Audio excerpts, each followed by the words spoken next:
kita semua, semoga kita semua dalam keadaan sehat dan bahagia selalu. Perkenalkan, nama saya Supri Favorit Halawa, saya biasa dipanggil Forit, dan saya seorang mahasiswa di Institut Setiami. Saya mengambil jurusan Magister Ilmu Administrasi Publik. Pada kesempatan ini saya akan meresum satu buku yang sangat menarik dan berkaitan dengan kebijakan publik. Apa itu kebijakan publik? Mengapa harus ada kebijakan publik? Dan bagaimana implementasi dari kebijakan publik itu sendiri? Sebelum kita masuk ke dalam topik pembahasan, saya mengajak Bapak Ibu dan teman-teman semua untuk like, komen, dan subscribe sebanyak mungkin. Share ke teman-temannya agar konten ini menjadi konten yang bermanfaat untuk kita semua.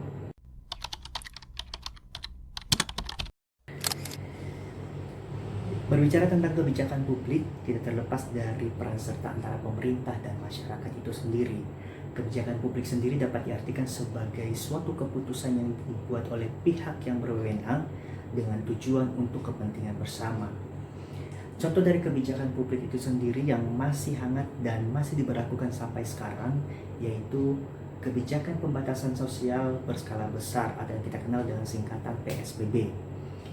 Kebijakan ini dibuat dengan tujuan untuk mencegah penyebaran atau perluasan wabah COVID-19 sehingga tidak semakin banyak menelan korban.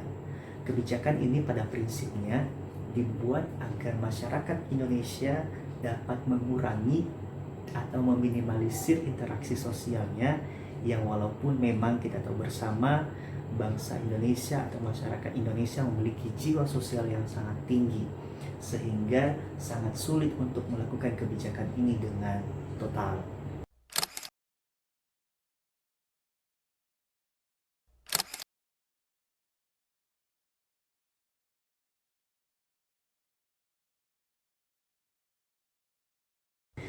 Nah, seperti yang sudah saya sampaikan di awal, bahwa pada kesempatan ini saya akan meresum satu buku, dan buku yang akan saya resum pada kesempatan ini yaitu dengan judul Memperbaiki Tata Kelola Pemerintahan, Analisis Masalah Anti Korupsi, Hukum dan Kebijakan Kontemporer. Buku ini ditulis oleh Bapak Robi Aryabrata SHLLM, MPP, PhD.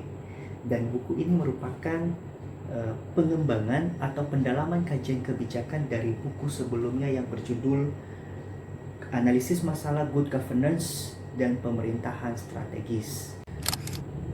Buku ini mengkaji secara lebih mendalam masalah manajemen kabinet, khususnya pada era pemerintahan Bapak Presiden Joko Widodo.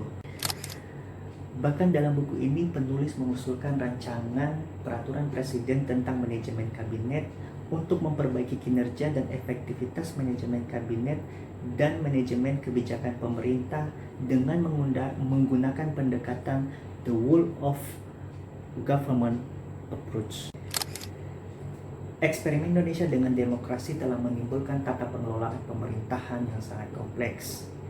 Bila tidak dikelola dengan hati-hati, maka negeri ini akan mengulangi kegagalan dalam sejarah demokrasi seperti yang terjadi pada masa parlementer. Karena itu dalam buku ini tidak hanya membahas permasalahan-permasalahan pemerintah yang strategis dan kontroversial, tetapi buku ini juga menawarkan solusi-solusi kebijakan dengan tujuan untuk mewujudkan tata pengelolaan pemerintahan yang kuat, efektif, dan berintegritas atau good governance.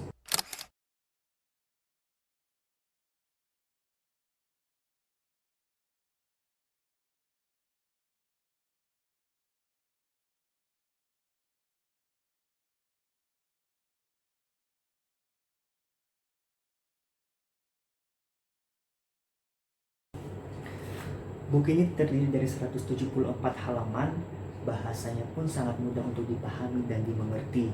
Karena itu, buku ini sangat penting dan sangat layak untuk dimiliki dan dibaca. Karena buku ini tidak hanya memunculkan masalah-masalah yang sedang terjadi, tetapi buku ini juga menawarkan solusi-solusi atau saran-saran kebijakan untuk menyelesaikan masalah tersebut.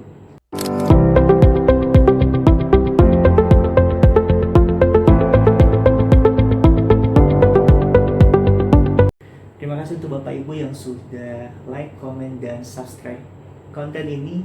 Semoga konten ini menjadi konten yang bermanfaat untuk kita semua. Terima kasih.